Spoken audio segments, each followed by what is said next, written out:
Hello friends, स्वागत है एक बार फिर से आप सबों का जज्बा स्टडी पॉइंट में। दोस्तों, आज की इस वीडियो में मैं आप सभी को गणित की बहुत ही महत्वपूर्ण शब्दों की परिभाषा मैं बताने वाला हूं। दोस्तों, ये ऐसी परिभाषा है, यदि आप इन परिभाषा को नहीं याद रखते हैं तो आपका मैथ बहुत ही कमजोर हो जाएगा। इसीलिए मैथ की इन शब्दों की परिभाषा को जरूर अपने दिमाग में याद रखिए और पूरी तरह से आपको रटने की आवश्यकता नहीं कि मैं आपको पूरी तरह से समझा दूंगा, ताकि आपको हमेशा के लिए याद हो जाएगा।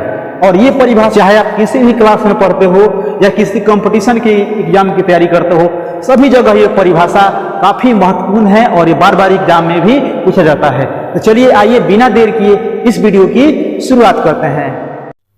दोस्तों, सबसे पहली परिभाषा है हमारा प्राकृत संख्या। अब बात उठता है कि प्राकृत संख्या किसे कहते हैं।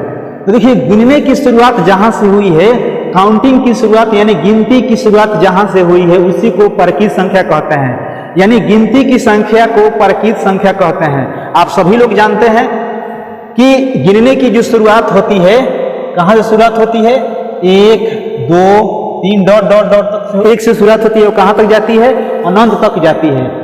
और आप सभी लोग याद रखेंगे, गिनती की संख्या को प्राकृत संख्या कहते हैं और प्राकृत संख्या को कैपिटल एन से सूचित किया जाता है। यानी हम यहाँ पर लिख सकते हैं n बराबर 1 2 3। तो दोस्तों, आप यहाँ पर समझ सकते हैं कि सबसे बड़ी प्राकृत संख्या कौन सी होती है। सबसे बड़ी प्राकृत संख्या होगी अनंत, क्योंकि ये कहाँ तक बढ़ कर जाएगा इसका कोई लिमिट नहीं है। लेकिन आपसे पूछा जाए कि सबसे छोटी प्राकृत संख्या कौन सी है, तो आपको याद रखना है सबसे छोटी प्राकृत संख्या कौन सी है, तो 1 होती है। अब दोस्तों, मैं बात कर लेता हूं पूर्ण संख्या के बारे में। पूर्ण संख्या को अंग्रेजी में होल नंबर कहते हैं। अब पूर्ण संख्या क्या होता है दोस्तों, गिनती की संख्या के पहले शून्य को शामिल करके गिनने को पूर्ण संख्या कहते हैं। पूर्ण संख्या को W से सूचित किया जाता है। जैसे यहाँ पर हम लिखेंगे W, क्योंकि पूर्ण संख्या की परिभाषा हम लिख रहे हैं ना। कहा जा रहा है कि गिनती की संख्या क्या होती है, 1 से शुरुआत होती है ना, 1 2 3 4 डॉट डॉट, इसमें 0 शामिल कर दीजिएगा तो ये बन जाता है पूर्ण संख्या। तो ये हो गया पूर्ण संख्या। पूर्ण संख्या W से सूचित किया जाता है। सबसे छोटी पूर्ण संख्या 0 होती है, लेकिन सबसे बड़ी पूर्ण संख्या क्या होती है, अनंत होती है, क्योंकि कहां तक बढ़ के जाएगा ये कोई तय नहीं है। और दोस्तों, ध्यान रखेंगे, ये जो संख्या है इसी फॉर्मेट में होता है। आप इसको दशमलव में, पॉइंट में, बाटा में न लें, क्योंकि यही पूर्ण संख्या होता है। अब दोस्तों, मैं बात कर लेता हूं अभाज्य संख्या के बारे में। अभाज्य संख्या को अंग्रेजी में प्राइम नंबर कहते हैं या हिंदी में इसको रूट संख्या भी कहा जाता है। अब देखिए, अभाज्य संख्या क्या होती है, तो जिस संख्या में एक तथा स्वयं को छोड़कर किसी अन्य संख्या से भाग नहीं लगता है, उसे अभाज्य संख्या कहते हैं। जैसे यहाँ पर 2 हो जाएगा, 3 हो जाएगा, 5 हो जाएगा, 7 हो जाएगा। और ध्यान रखेंगे, एक अभाज्य संख्या नहीं है, क्योंकि एक सभी संख्याओं का गुणज हो जाता है ना। इसीलिए 2 में देखिए किससे किससे भाग लगेगा, 2 में 2 ही संख्या से भाग लग रहा है, सिर्फ 1 से और फिर 2 से। उसी प्रकार 7 में देखिए 1 से लगेगा और 7 से लगेगा। मतलब इसका परिभाषा आप ऐसे भी दे सकते हैं कि वैसी संख्या जिसका सिर्फ 2 ही गुणनखंड हो, मात्र 2 गुणनखंड हो, उसे हम लोग कहते हैं अभाज्य संख्या। अब आइए चेक कर लेते हैं। जैसे अब यहाँ पर 4 दे दिया जाए, अब पूछा जाए कि क्या यह अभाज्य संख्या है, तो चेक कीजिए। ये तो 1 से कट जाएगा, ये 2 से कट जाएगा, 4 से कट जाएगा, यानी 3 संख्या से कट गया। इसीलिए क्या होगा, अभाज्य संख्या नहीं होगा। अभाज्य संख्या होने के लिए 2 ही संख्या से विभाज्य होना चाहिए। अब दोस्तों, मैं बात कर लेता हूं पूर्णांक के बारे में। तो ये पूर्णांक क्या होते हैं, तो संख्याओं के धनात्मक और ऋणात्मक मान को पूर्णांक कहते हैं। जैसे देखिए, यहाँ पर हम एक नंबर लाइन ले लेते हैं, बीच में होता है 0, इधर होता है -1, इधर होता है -2, इधर होता है -3, और ये कहाँ तक जाएगा, माइनस इनफाइनाइट तक जाएगा। इधर ले लेते हैं +1, इधर लेते हैं +2, इधर लेते हैं +3, इधर लेते हैं +4, और ये कहाँ तक जाएगा, प्लस इनफाइनाइट तक जाएगा। तो संख्याओं का जो देख रहे हैं आप लोग यहाँ पर, ये धनात्मक समूह है और ये कौन सा समूह है, ऋणात्मक समूह है। यानी धन, ऋण और 0 को हम लोग क्या कहते हैं, पूर्णांक कहते हैं। बहुत सारा लड़का लड़की गलती कर देता है यहाँ पर कि वो बाटा में जो संख्या दिया रहता है, जैसे 1/2, 3/2, 4/5 को पूर्णांक समझ लेता है, लेकिन वो पूर्णांक नहीं है। पूर्णांक का मतलब सिर्फ 1 2 3 4 और फिर -1 -2 3 होगा, रूट में नहीं होगा, दशमलव में नहीं होगा, वो सब पूर्णांक नहीं है, वो सब दूसरी संख्या है। तो पूर्णांक का मतलब सिर्फ यही होता है, यही संख्या होता है। आगे भी इससे बढ़ सकता है, घट भी सकता है। तो देख सकते हैं बीच में जो जीरो दिखाई दे रहा है, ये जीरो क्या है? जीरो भी एक पूर्णांक है, लेकिन न तो ये धनात्मक है और न ही ऋणात्मक है। इसके आगे प्लस माइनस का कोई भी चिन्ह लगा सकते हैं, कोई फर्क नहीं पड़ता है। तो आप सभी को समझ में आ गया होगा कि पूर्णांक क्या होता है। अब दोस्तों मैं बात कर लेता हूं परिमेय संख्या के बारे में।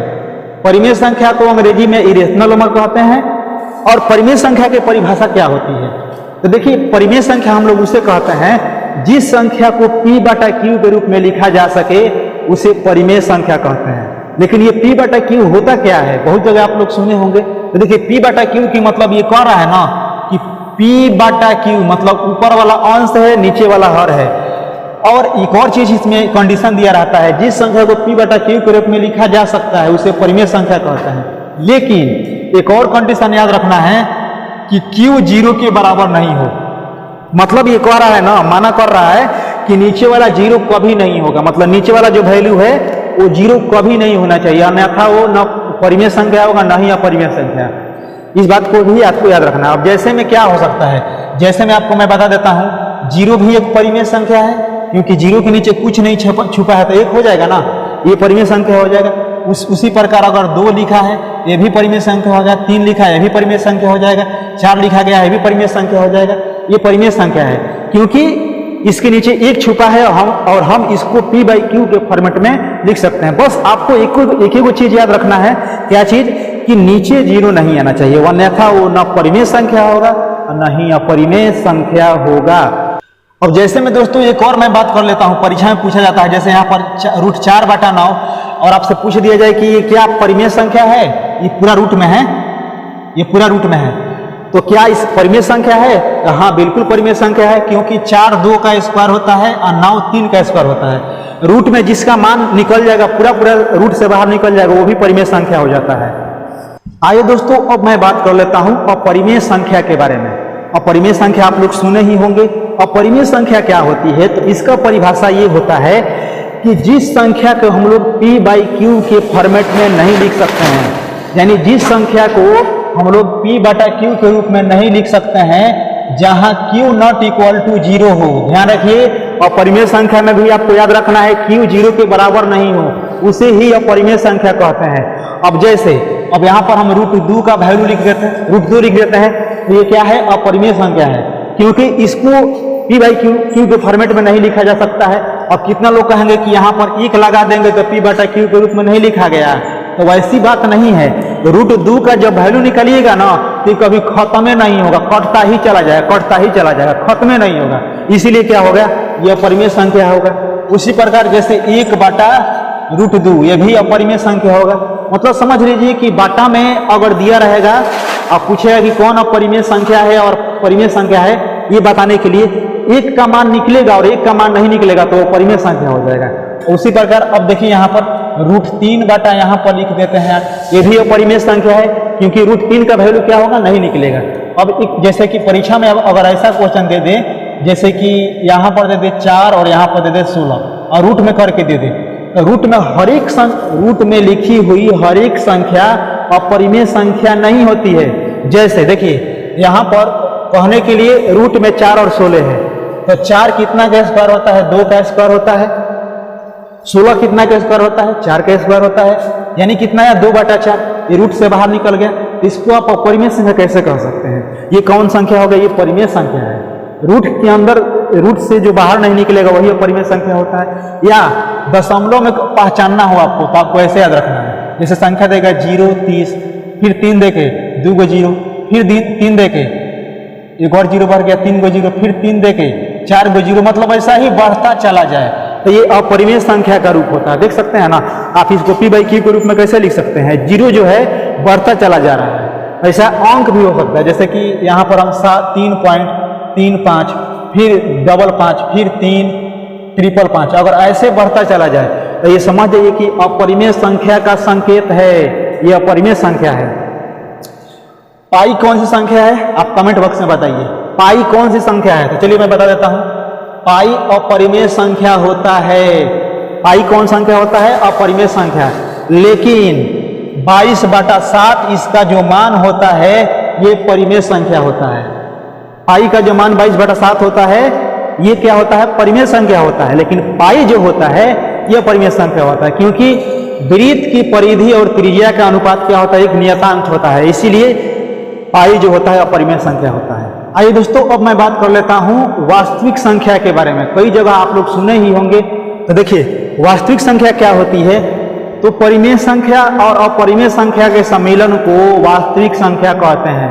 वास्तविक संख्या को आर से सूचित किया जाता है। किससे सूचित किया जाता है, आर से। वास्तविक संख्या समझ लीजिए कि एक प्रकार की से संख्याओं का खजाना है। वास्तविक संख्या में कौन कौन सा संख्या होता है, जैसे देखिए पूरा संख्या आ जाएगा, जैसे 1/2, 3/4, 0, 0.5, √5, 2/√3। मतलब वास्तविक संख्या में परिमेय और अपरिमेय दोनों आ जाता है, लेकिन एक चीज नहीं आता है, ध्यान रखिएगा। कोई भी संख्या रूट के अंदर अगर लिखा हो और माइनस में है तो ये वास्तविक संख्या नहीं होती है, ये काल्पनिक संख्या होती है। ये वास्तविक संख्या नहीं है, काल्पनिक संख्या है। रूट के अंदर कोई भी संख्या लिखा रहेगा उसको वास्तविक संख्या नहीं कहा जाएगा। न ही इसे परिमेय कहा जाएगा, न ही इसे अपरिमेय कहा जाएगा। आपको इस बात का भी ध्यान रखना है। आपको याद रखना है कि वास्तविक संख्याओं का खजाना है, क्योंकि इसमें सभी प्रकार की दुनिया भर में जितनी संख्याएं होती हैं ना, सभी संख्याएं आ जाती हैं। किसको छोड़कर, इसको छोड़कर। ये वास्तविक संख्या नहीं होती है।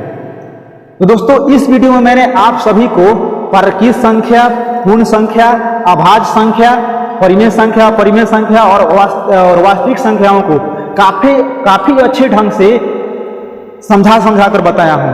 और जिनका मैथ काफी डैमेज होगा, इस वीडियो को देखने के बाद पूरा स्ट्रांग हो जाएगा। आपको बस इन सारे टर्मों को आपको याद रखना है। अगर भूल पड़े तो फिर से इस वीडियो को देखते रहना है। आपको ये वीडियो कैसा लगा आप हमें कमेंट करके जरूर बताइए। अगर अच्छा लगा होगा तो लाइक कर दीजिएगा, अगर अच्छा नहीं लगा होगा तो हमें कमेंट करके बताइएगा, और साथ ही साथ डिसलाइक कर दीजिएगा अगर दिक्कत होगा तो। और अभी तक चैनल को सब्सक्राइब नहीं किए होंगे तो सब्सक्राइब करके घंटी का आइकन दबा दीजिएगा, ताकि जितने भी और भी महत्वपूर्ण वीडियोज अपलोड करूं उसका नोटिफिकेशन आप सभी को सबसे पहले पहुंच सके। तो मिलते हैं दोस्तों अगले वीडियो में। दीजिए इजाजत, नमस्कार।